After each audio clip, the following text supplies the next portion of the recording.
Jai Hind students. So today we are starting the chapter number 4, simple equation. The first thing is this कि what is an equation? ये equation क्या होती है?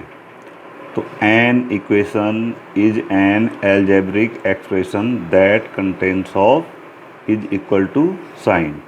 एक equation एक ऐसा algebraic expression होता है. algebraic expression means जिसमें वेरिएबल यानी कोई भी इंग्लिश अल्फ़ाबेट और उसके साथ में कोई भी नंबर्स होता है मैथ्स के फंडामेंटल साइन के साथ. फंडामेंटल साइन का मतलब है प्लस, माइनस, मल्टीप्लिकेशन और डिवीज़न. ठीक है. और उसमें जो है अगर इज इक्वल टू साइन आ जाता है तो हम उसको क्या कहते हैं, उस अलजेब्रिक एक्सप्रेशन को इक्वेशन कहते हैं. यानी an equation is an algebraic expression that contains of is equal to sign. So these are the examples. So just look here. Here x is a variable and 2 is a number. x plus 2 और is equal to हमने 8 लिख दिया. तो देखिए इसमें is equal to sign आ गया तो ये क्या हो गया आपका equation. 3x is equal to 12. 3 और x के बीच में काय का सिंबल है, मल्टीप्लिकेशन का. तो ये 3x minus 4 is equal to 5 और x divide by 8 is equal to 4. देखिए सब में इसमें प्लस साइन है, इसमें मल्टीप्लिकेशन है, इसमें माइनस है और इसमें डिवीज़न है. तो ये सारे क्या हैं तुम्हारे एक इक्वेशन के एग्जाम्पल हैं. इज इक्वल टू साइन है यहाँ पे तो इसलिए क्या है ये इक्वेशन के एग्जाम्पल्स है. अगर केवल यहाँ पर x प्लस 2 लिखा होता या 3x लिखा होता और इज इक्वल टू नहीं लिखा होता तो सिंपल जो है ये क्या होता है आपका बिल्कुल एक नॉर्मल एक्सप्रेशन होता है, इक्वेशन नहीं होता है तब ये. अब देखिए नेक्स्ट चीज़ है कि सॉल्यूशन ऑफ एन इक्वेशन. कि solution of an equation what is this, क्या होता है. तो ये होता है कि दैट वैल्यू ऑफ वेरिएबल, यानी वेरिएबल की वो वैल्यू, वेरिएबल कुछ भी हो सकता है, कोई भी English alphabet, you can say X, Y और Z, which makes the left hand side and right hand side of an equation equal is called solution of the equation. यानी वेरिएबल की वो वैल्यू जो इक्वेशन के left hand side और right hand side को बराबर कर दे, इक्वल कर दे, उसको हम क्या कहते हैं, solution of the equation. Example देखिए, this is the first example कि x minus 2 is equal to 6. If we put x is equal to 8. अब अगर मैं x जगह 8 रखता हूँ तो देखिए क्या हो जाएगा, लेफ्ट हैंड साइड में 8 माइनस 2 इज इक्वल टू 6 और राइट हैंड साइड क्या है हमारी 6. अब देखिए लेफ्ट हैंड साइड और राइट हैंड साइड दोनों क्या हो गई इक्वल. तो कब हो रही है, when we put x is equal to 8. तो therefore x is equal to 8 is a solution. दूसरा एग्जांपल देखिए, 3x is equal to 12. 3x means यहाँ पे 3 और x के बीच में मल्टीप्लिकेशन का सिंबल है. तो if you put x is equal to 4 तो what will happen, left hand side देखिए 3 multiply by 4 is equal to 12 आ गया. तो ये 12 किसके इक्वल है, राइट हैंड साइड के. तो x इज इक्वल टू 4 रखने पे राइट हैंड साइड क्या हो गई 12 और लेफ्ट हैंड साइड भी कितनी हो गई 12. It means x is equal to 4 is a solution. x is equal to 4 is a solution. Now we are taking the problems from exercise 4.1. तो दिस इज क्वेश्चन नंबर 2 कि check whether the value given in the brackets is a solution to the given equation और not. आपको यहाँ पे कुछ equation given है, जैसे n plus 5 is equal to 19 है और ब्रैकेट में लिखा हुआ है n इज इक्वल टू 1. तो हमें ये चेक करना है कि ये n इज इक्वल टू 1 इसका सॉल्यूशन है या नहीं है. तो what we will do, we will put this n is equal to 1 in left hand side. तो हमने n is equal to 1 left hand side में रखा. तो लेफ्ट हैंड साइड क्या हो गई मेरी 1, n की जगह 1 प्लस 5 दैट इज 6 और राइट हैंड साइड क्या है मेरी 19. अब देखिए the value of left hand side and the value of right hand side are not equal. ये इक्वल का साइन होता है और इसको अगर मैं 20 से यूँ कर दूँ तो नॉट इक्वल. तो लेफ्ट हैंड साइड और राइट हैंड साइड की वैल्यू इक्वल नहीं है, इसलिए n is equal to 1 is not a solution. दूसरा देखिए 7n plus 5 is equal to 19 और चेक करना है n is equal to minus 2 पे. तो put n is equal to minus 2 in left hand side. तो लेफ्ट हैंड साइड क्या हो जाएगी 7 मल्टीप्लाइड बाई माइनस 2 प्लस 5. तो 7 इंटू माइनस 2 कितना हो जाता है, -14 प्लस 9 विच इज़ -9. अब देखिए कि सीन्स -9 नॉट इक्वल टू 19 है, यानी left hand side again right hand side के इक्वल नहीं है, इसलिए n equal to -2 is not a solution. Just look at this D part कि 4p - 3 इक्वल टू 13 और p को मेंशन कर रखा है 1, तो 1 put p equal to 1 in left hand side, तो लेफ्ट हैंड साइड क्या हो जाएगी 4 × 1 - 3, 4 × 1 4 हो गया और -3 4 - 3 1, और राइट हैंड साइड क्या थी मेरी 13। Again left hand side and right hand side are not equal, it means p equal to 1 is not a solution. C part देखिए 7n + 5 इक्वल टू 19, n क्या दे रखा है आपको 2, put n equal to 2 in left hand side, तो left hand side देखो क्या हो जाएगी 7 × 2 और +5, 7 2 जा 14 + 5 दैट इज 19। अब देखिए लेफ्ट हैंड साइड भी 19 है और राइट हैंड साइड भी 19 है, तो वट क्या लिख दिया हमने यहाँ पे कि left hand side equal to right hand side किस वैल्यू पे थी n इक्वल टू 2 पे, therefore n equal to 2 is a solution, n equal to 2 is a solution. इसी क्वेश्चन का ई पार्ट देखिए कि 4p - 3 इक्वल टू 13 और p की वैल्यू गिवन है -4, ठीक है, तो हम क्या कर देंगे उस वैल्यू को यहाँ पे पुट कर देंगे, p को क्या पुट कर देंगे हम यहाँ पे -4, तो क्या हो गया आपका 4 × -4 और -3, 4 × -4 कितना हुआ -16 और -3 -19। अब आप देखिए हमारी राइट हैंड साइड क्या है 13 और ये आ गया -19, तो both sides are not equal, it means p equal to -4 is not a solution. It's okay.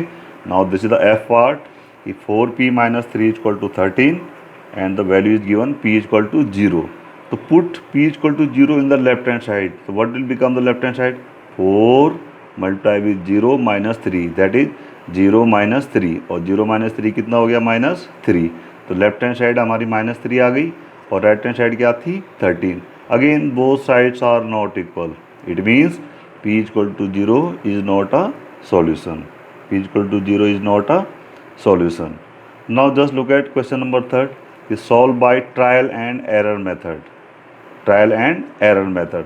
तो इस मेथड में हम क्या करते हैं, जो आपका वेरिएबल है कोई भी इंग्लिश अल्फ़ाबेट होगा उसकी वैल्यू जो है हम विलिंगली रख लेंगे, हम कुछ भी अपनी मर्ज़ी से रखते रहेंगे और चेक करते रहेंगे। तो जैसा पहला पार्ट है 5p + 2 इक्वल टू 17, पहले मैंने इसमें p इक्वल टू 1 रखा, तो लेफ्ट हैंड साइड देखो कितनी हो गई 5 × 1 + 2 इक्वल टू 5 + 2 यानी 7, तो लेफ्ट हैंड साइड और राइट हैंड साइड इक्वल नहीं है। फिर मैंने 2 रख दिया, तो 2 रख के वैल्यू कितनी आई 5 2 = 10 + 2 12, अगेन ये क्या है इक्वल नहीं है। फिर p को मैंने ऐसे -1 रखा तो मेरी वैल्यू कुछ -3 आ गई, फिर इक्वल नहीं है left hand side right hand side. फिर p को -2 रखा तो कितना आ गया ये -10 + 2 यानी -8, फिर इक्वल नहीं है। फिर मैंने 0 रखा तो 5 × 0 + 2 तो 2 आ गया, फिर इक्वल नहीं है। फिर मैंने p इक्वल टू 3 रखा लेफ्ट हैंड साइड में, तो देखो क्या हुआ 5 और p की जगह रखा मैंने 3, 5 3 जा 15 और +2 15 + 2 17। अब देखिए ये जो 17 है लेफ्ट हैंड साइड का, ये राइट हैंड साइड के 17 के इक्वल आ गया। Here left hand side equal to RHS यानी राइट हैंड साइड, तो किस वैल्यू पे था ये p इक्वल टू 3 पे, तो इसलिए p equal to 3 is the solution, p equal to 3 is the solution. इसी क्वेश्चन का नेक्स्ट पार्ट है कि 3m - 14 इक्वल टू 4, तो वही है हमारा ट्रायल एंड एरर मेथड। इसमें भी जो है मैं वैल्यू विलिंगली अपनी मर्जी से रख लूँगा, ठीक है। तो जैसे मैंने पहले m इक्वल टू 1 रखा तो लेफ्ट हैंड साइड कितनी आ गई 3 × 1 - 4 यानी 3 - 14 दैट इज -11, ये राइट हैंड साइड के इक्वल नहीं है। फिर 2 को रखा तो -8 आया, अगेन राइट हैंड साइड के इक्वल नहीं है। m को 3 रखा तो 3 3 जा 9 - 14 -5 हुआ, फिर राइट हैंड साइड के इक्वल नहीं है। फिर मैंने 4 रखा 3 4 जा 12 - 14, फिर -2 आया, फिर इक्वल नहीं है। फिर मैंने 5 रखा तो 3 5 जा 15 - 14, फिर 1 आया, 1 भी राइट हैंड साइड के इक्वल नहीं है। फिर मैंने 6 रखा तो क्या आ गया 3 × 6 - 14 दैट इज 18 - 14 इक्वल टू 4। अब ये जो हमारी m इक्वल टू 6 पे वैल्यू कितनी आई लेफ्ट हैंड साइड की 4, और ये वैल्यू हमारी राइट हैंड साइड के इक्वल आ गई। तो it means when we put m is equal to 6 the values of right hand side and left hand side are equal. तो therefore m is equal to 6 is the solution. m is equal to 6 is the solution. Okay, now this is question number 4 कि write the equation for the following statements. ये आपको statement given है और इसके लिए आपने equation लिखनी है। तो देखिए, पहला है कि the sum of numbers x and 4 is 9। तो कोई नंबर x है, उसका सम किसके साथ, 4 के साथ 9 है, तो क्या हो गया, x plus 4 is equal to 9। दूसरा है 2 सब्ट्रैक्टेड फ्रॉम y इज 18, यानी y से 2 सब्ट्रैक्ट करने पे कितना आता है, 18। तो y minus 2 is 18 is the equation. 10 times a is 70, times का मतलब होता है मल्टीप्लिकेशन, तो that is 10 multiplied by a is 70। 10 multiplied with a is 70। Next है the number b divided by 5 gives 6, यानी b जो है डिवाइडेड बाई 5, b को जब 5 से डिवाइड करते हैं तो कितना आंसर आता है, 6। तो क्या आ गया, b divide by 5 is equal to 6, और you can write b upon 5 is equal to 6। दूसरा है 3/4 of t is 15, 3/4 of t, 3/4 और ऑफ का मतलब मल्टीप्लिकेशन, 3/4 मतलब 3/4 into T is equal to 15। Next है 7 times m plus 7 gets you 77, यानी जब आप 7 टाइम m में 7 प्लस करते हैं तो आपको 77 मिलता है। तो that is 7m plus 7 is 77। Next है 1/4 of A number x minus 4 gives 4। कोई नंबर है x, उसका 1/4 कितना हो गया, 1/4x, उसमें से -4 कितना आता है कि 4, तो क्या हो गया 1/4x minus 4 is equal to 4। Next है 8 part, if you take away 6 from 6 time y you get 60, यानी टेक अवे का मतलब होता है उससे माइनस कर देना। तो किससे माइनस करना है, 6 टाइम्स y, तो 6 टाइम्स y कितना हो गया 6y, और टेक अवे किया 6, तो 6y minus 6 is equal to 6। और ये है तुम्हारा 9th part, if you add 3 to 1/3 of z, यानी अगर मैं क्या कह रहा है कि किसी नंबर के 1/3 यानी z के 1/3 में अगर आप 3 ऐड करें तो आपको 30 मिलता है। तो सबसे पहले 1/3 ऑफ z क्या हुआ, ऑफ का मतलब मल्टीप्लिकेशन, 1/3 1/3 हो गया, 1/3 into z plus 3 is equal to 30 is equal to 30। Now this is question number 6 कि set up the equations.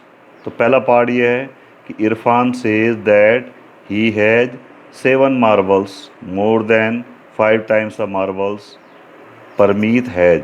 Irfan कहता है कि उसके पास परमीत के मार्बल्स से जो 5 टाइम परमीत के मार्बल्स हैं उससे 7 ज़्यादा हैं, एंड इरफान हैज़ 37 मार्बल्स।